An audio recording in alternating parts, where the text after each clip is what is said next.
Hey, what's up guys, welcome back to another video. In this video I will be unboxing the GoPro Hero 7 White. So the Hero 7 White recently came out and it's $200 everywhere. If you're looking to buy it, I would recommend you to buy it off of GoPro's website since you'll be getting a free 32GB SD card. Before I talk about the cool features of this GoPro, I'm going to tell you the cool features that's not in this GoPro. The cool features that are not included in this GoPro are GPS, WDR, hyper smooth video recording, that's the gimbal like video recording GoPro talks about, and live streaming. But the cool part about this GoPro is it has a 10 megapixel camera that can take 1080p videos at 60 frames per second. It can also do 2x slow motion. It has voice control.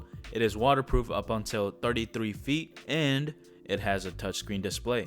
For the amount of time I've had this GoPro for, which is about a week, I have came across one problem, and that's I can't change the resolution. On the box it says I can record at 1080p at 60 frames per second, which translates into an aspect ratio of 16:9, but when I actually turn on the GoPro and go to GoPro settings, I can't change the resolution from the camera itself, but I can change it from the GoPro app. When I go to the GoPro app, it only says 1440p. I cannot change it to 1080p. When I record in 1440p, the aspect ratio is 4:3. The only solution that I found is to crop the video, but I don't like that, so I just leave it like that. But if you know how to solve this issue, do let me know in the comment section down below. The battery life is decent. It has a 1220 milliamp non-removable battery. Depending on how you use the GoPro, you can expect a battery life between 1 to 2 hours. For me, it lasted around 1 hour 10 minutes.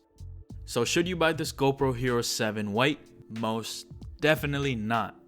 This camera is not worth it. $200, the camera quality looks outdated, the videos don't even look that good, and it comes in a 4:3 aspect ratio, so it almost, is not even worth looking at. Instead, you should look at the GoPro Hero 5 Black. That camera is amazing. It takes 4K videos, has a 12 megapixel camera, and it even has the 2-inch LCD display. And the best part about this is you can get this for $200. So it's the same price, you'll get a brand new GoPro Hero 5 Black, which takes 4K videos instead of spending $200 on a camera.